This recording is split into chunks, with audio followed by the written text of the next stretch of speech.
السلام عليكم ورحمة الله وبركاته. وعليكم السلام ورحمة الله وبركاته. إن الحمد لله حمدا يليق بجلاله وكماله وسبحانه وتعالى له الحمد في الأولى والآخرة وهو على كل شيء قدير ونشهد أن لا إله إلا الله وأن محمدا عبده ورسوله الذي أرسله بالحق وبشيرا ونذيرا وداعيا إلى الله بإذنه وسراجا منيرا فقد قال الله تعالى في كلامه المجيد والفرقانه الحميد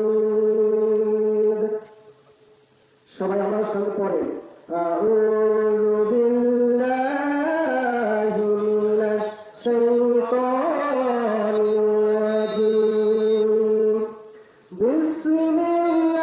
বিসমিল্লাহির রাহমানির রাহিম الذين قالوا ربنا الله ثم استقاموا تتنزل عليهم الملائكة ألا تخافوا ولا تحزنوا وابشروا بالجنة التي كنتم توعدون قال رسول الله صلى الله عليه وسلم من تمسك بسنتي عند فساد أمتي فله أجر شهيد إن الله وملائكته يصلون على النبي يا أيها الذين آمنوا صلوا عليه وسلموا تسليما اللهم صل على سيدنا مولانا محمد وعلى آل سيدنا شافعنا محمد যার জন্য কান্দে মন সে তো সোনার মদিনা যার জন্য কান্দে মন সে তো সোনার মদিনা স্বপ্ন জগে হবে দেখা বলে রাসূলের দিওয়ানা আল্লাহুম্মা সাল্লি আলা সাইয়্যিদিনা ওয়া আলি সাইয়্যিদিনা মাওলানা মুহাম্মদ কোথায় আছেন গো দয়াল নবীজি আমাদেরকে ছাড়িয়া আপনি বিহনে কিনা হইবে এই ধারাতে বাঁচিয়া আল্লাহুম্মা সাল্লি আলা সাইয়্যিদিনা মাওলানা মুহাম্মদ ওয়া আলা আলি মাওলানা মুহাম্মদ। ঈমান আনতে হবে কার মতো? হযরত ইব্রাহিম আলাইহিস সালামের মতো। হযরত ইব্রাহিম আলাইহিস সালাম কেমন ঈমান এনেছিলেন? যখন তাকে অগ্নিকুণ্ডলীর মধ্যে নিক্ষেপ করার জন্য তৈরি করা হলো, অগ্নিকুণ্ডলীর মধ্যে যখন তাকে নিক্ষেপ করতে শুরু করলো, বাতাসের ফেরেশতা এসে ডাক দিয়ে বলে, ইব্রাহিম একবার শুধু বলেন, আমি এমন অঝোর বাতাস প্রবাহিত করবো, এই নমরুদের আগুন শেষ হয়ে যাবে। ইব্রাহিম কোনো কথা বললেন না।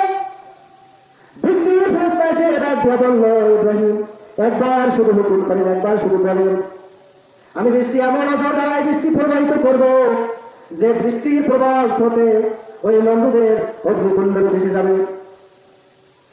ইব্রাহিম কোনো কথা বললেন না।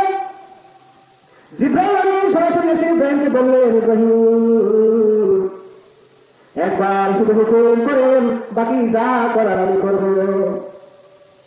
ইব্রাহিম বললেন, ও জিবরাইল, আমাকে যিনি সৃষ্টি করেছেন, আমি কেমন বিপদের মধ্যে আছি, আমি কেমন মুসিবতের মধ্যে আছি, আমার আল্লাহ রাব্বুল আলামিন দেখতেছেন কিনা? আমার আল্লাহ রাব্বুল আলামিন যিনি আমাকে সৃষ্টি করেছেন, তিনি তো দেখতেছেন আমি কোন মুসিবতের মধ্যে আছি। তোমার কিছু করার দরকার নাই, যা করার আমার আল্লাহ রাব্বুল আলামিন স্বয়ং করবে। ইব্রাহিমের ঈমান যখন মজবুত হয়ে গেল, ইব্রাহিম যখন আল্লাহর উপরে ভরসা করলেন, ইব্রাহিম যখন আল্লাহর উপরে তাওয়াক্কাল করলেন, আল্লাহ পাক সঙ্গে সঙ্গে বলে দিলেন, কুল্লা ইয়া নারু কুনি বারদাও ওয়া সালামান আলা ইব্রাহিম। সুবহানাল্লাহ। ও আগুন, তুমি আমার ইব্রাহিমের জন্য সুশীতল আরামদায়ক হয়ে যাও। আমার ইব্রাহিমের গায়ে যেন গরমও লাগে না, ঠান্ডাও লাগে না, এমন আরামদায়ক হয়ে যাও। তাহলে কেমন ঈমান ইব্রাহিম এনেছিল? যে আল্লাহ ইব্রাহিমকে ওই অগ্নিকুণ্ডলীর মধ্য থেকে রক্ষা করেছিলেন, সে আল্লাহ এখনো আছে কিনা? সে আল্লাহ আমাদেরকে রক্ষা করতে পারেন কিনা? ইব্রাহিমের ঈমান যদি আজিও কোথায় হয় বিদ্যমান, গড়তে পারে অনল কুণ্ড খুব সুরাতা গুলিস্তান, ঠিক কিনা? তাহলে ইব্রাহিমের মতো ঈমান আনতে হবে। আবার দেখেন, ফিরআউনের একটা দাসী ছিল, দাসী ছিলেন তো, এই দাসী যখন ঈমান গ্রহণ করেছে,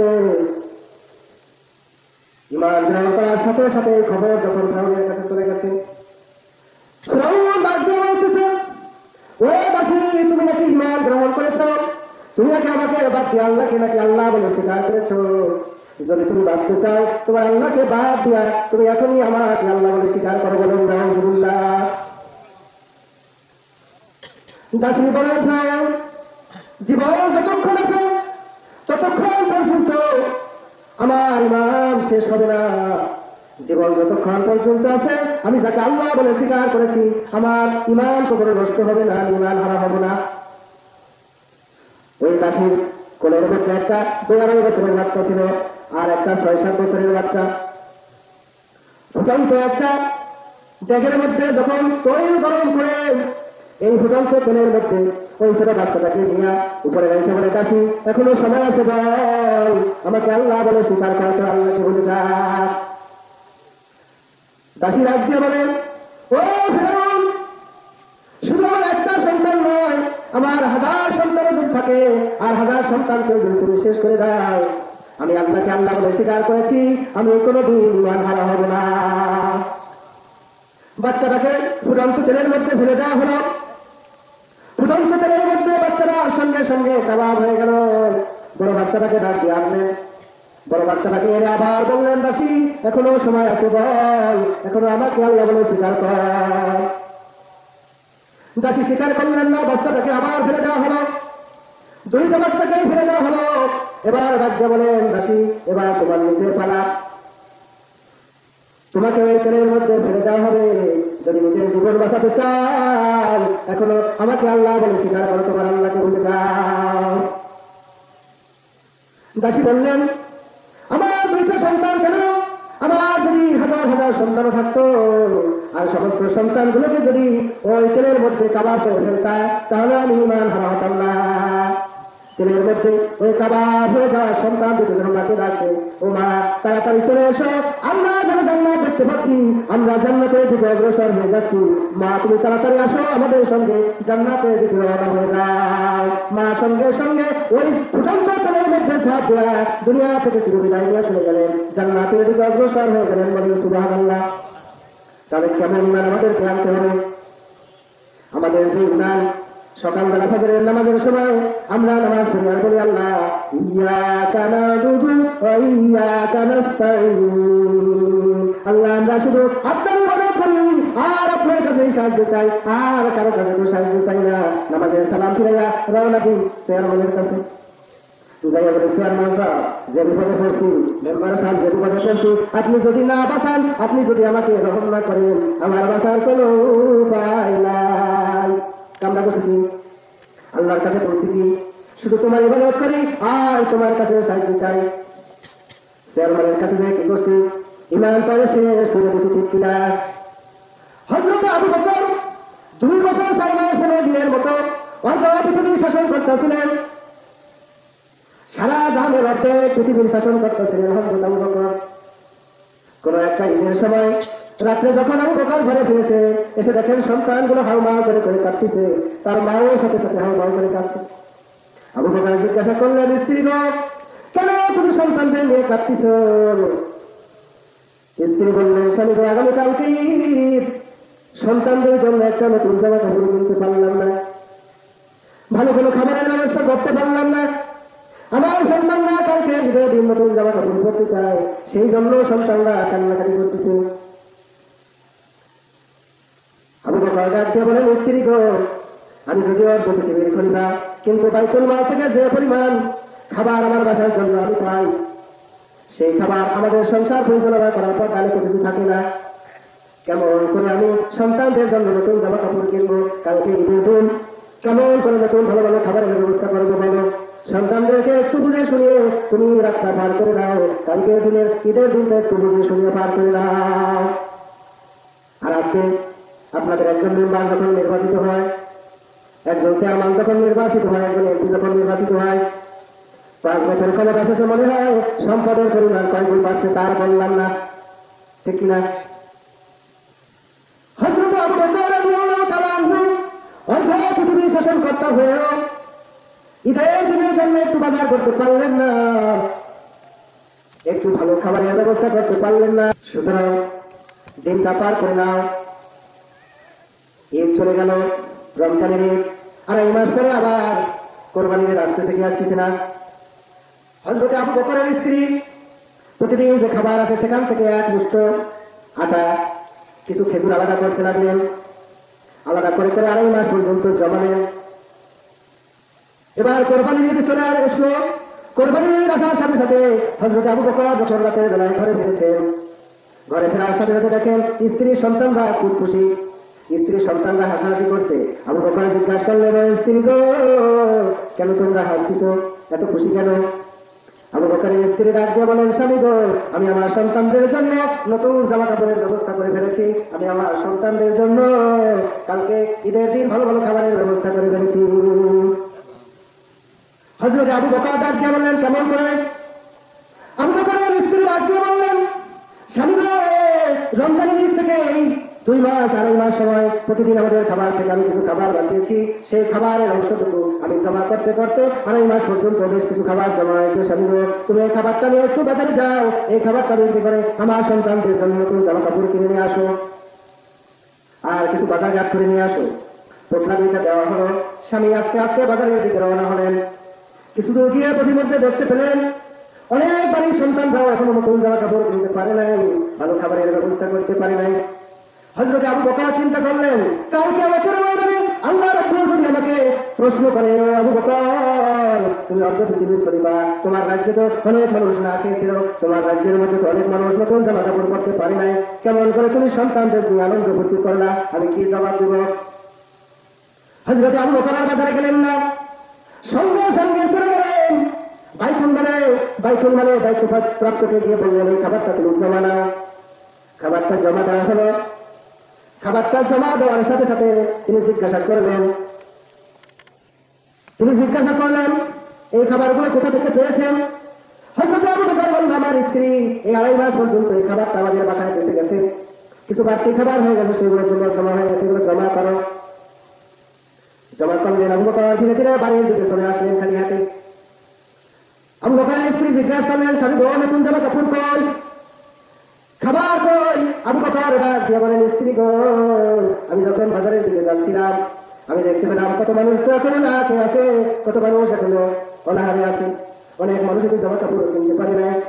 আমি যদি আমার সন্তানদের নিয়ে ঈদ উদযাপন করি, নতুন জামা কাপড় পরাই, আল্লাহ রাব্বুল আলামিন যদি আমাদেরকে জিজ্ঞাসা করেন, ও আবু বকর, তোমাকে তো দায়িত্ব দিয়েছিলাম, তুমি দায়িত্ব পালন করেছো, কিন্তু তুমি দায়িত্ব পালন করার পাশাপাশি তুমি কি দেখো না তোমার রাজ্যে কত মানুষ না খেয়েছিল, কত মানুষ অনাহারে ছিল, তোমার রাজ্যে কত মানুষ নতুন জামা কাপড় কিনতে পারে নাই, তাদের জন্য তুমি কি করেছো? তুমি তো সন্তানদের জন্য নতুন জামা কাপড় কিনেছো। আমি আবু বকর আল্লাহ রাব্বুল আলামিনের প্রশ্নের কি জবাব দেব? আজ সমাজের মন্ত্রীরা, আজকের সমাজের এমপিরা যদি এমন হতো, তাহলে কি আপনার আমার অবস্থা এমন হতো? সমাজে কি এই অন্যায় অবিচার থাকতো? নিশ্চয়ই থাকতো না। সুতরাং আমাদেরকে কি করতে হবে? অবশ্যই আমাদেরকে দিনের পথে চলতে হবে। আমরা যদি সমাজের যারা দায়িত্বপ্রাপ্ত হবে তারাও যদি দিনের পথে চলে, আল্লাহর আইনকে মেনে চলে, আল্লাহর আইনের পথে যদি চলে, তাহলে অবশ্যই আমরা সফল কাম হবো, ঠিক কিনা? আসসালামু আলাইকুম ওয়া রাহমাতুল্লাহি ওয়া বারাকাতুহু।